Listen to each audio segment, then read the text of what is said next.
जिस बाहुबली के नाम से प्रयागराज में दहशत मची हुई है, जिसके गुर्गों ने दिन दहाड़े प्रयागराज में खुलेआम खून की होली खेली, अब आप समझ गए होंगे कि हम अतीक अहमद की बात कर रहे हैं। उत्तर प्रदेश के जरायम की दुनिया का बेताज बादशाह था अतीक अहमद। जेल जाने से पहले अतीक का जलवा ऐसा था जैसे किसी राजा महाराजा का हुआ करता है।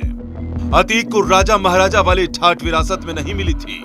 एक समय ऐसा था कि अतीक के पिता तब के इलाहाबाद और अब के प्रयागराज में तांगा चलाते थे। उसके जरायन की दुनिया में कदम रखते ही पूर्वांचल में खौफ पैदा हो गया था। अब इससे ज्यादा अतीक के बारे में जानने के लिए थोड़ा पीछे चलना होगा।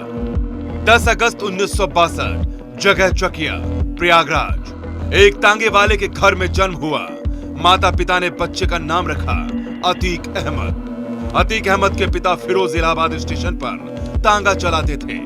किसी तरह मुफलिसी में उन्होंने अतीक को पढ़ाया, लेकिन हाई स्कूल में फेल होने के बाद उसने पढ़ाई छोड़ दी।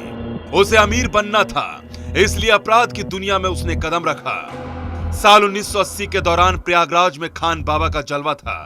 उसकी तूती पूरी प्रयागराज में बोलती थी। पुलिस की इतनी हिम्मत नहीं थी कि उनके इलाके में चले जाएं। उस समय एंट्री होती है अतीक अहमद की।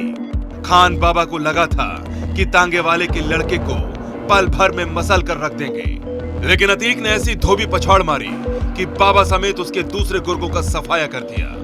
यहीं से जुर्म की दुनिया में अतीक की एंट्री हुई। संगम नगरी समेत पूर्वांचल में अतीक की तूती बोलती है। क्या पुलिस, क्या प्रशासन, सभी इसके सामने नतमस्तक रहते थे। अतीक के गुंडा बनने की कहानी शुरू होती है साल 1989 से। अतीक अहमद पर पहली बार हत्या का आरोप लगा और यहां से अतीक के खौफ, दबंगई और राजनीतिक हनक का वो सिलसिला शुरू हुआ जिसके किस्से पूरे सूबे में फैले। अतीक ने पैसे और ताकत की हनक की चाह में उनसे सारे गैर कानूनी काम कराए।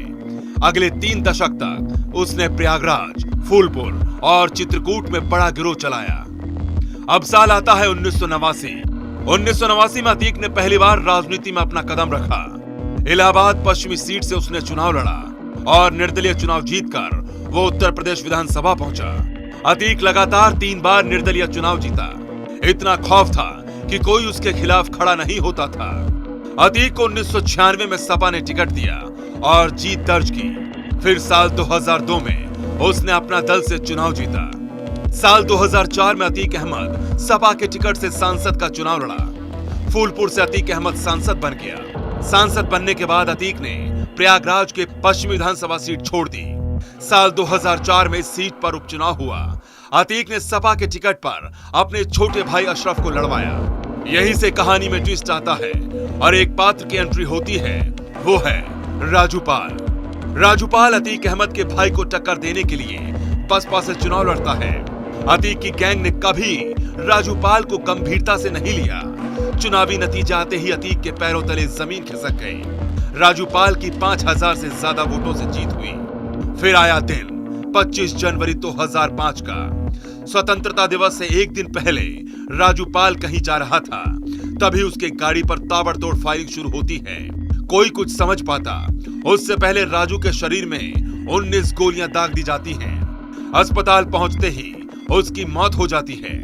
आरोप लगता है अतीक अहमद और उनके भाई पर। अतीक अहमद का राजू मर्डर के बाद पतन शुरू हो गया।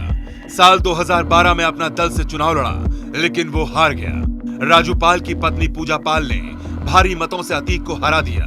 साल 2014 में भी वो चुनाव हार गया। साल 2018 में उपचुनाव लड़ा, लेकिन फिर भी हार हाथ लगी। इधर अतीक पर कानूनी शिकंजा कस रहा था। मौजूदा वक्त में वो गुजरात की साबरमती जेल में बंद है।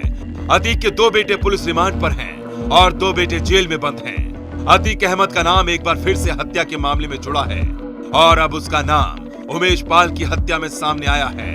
उमेश पाल 19 साल पहले हुए राजूपाल हत्याकांड का मुख्य गवाह था।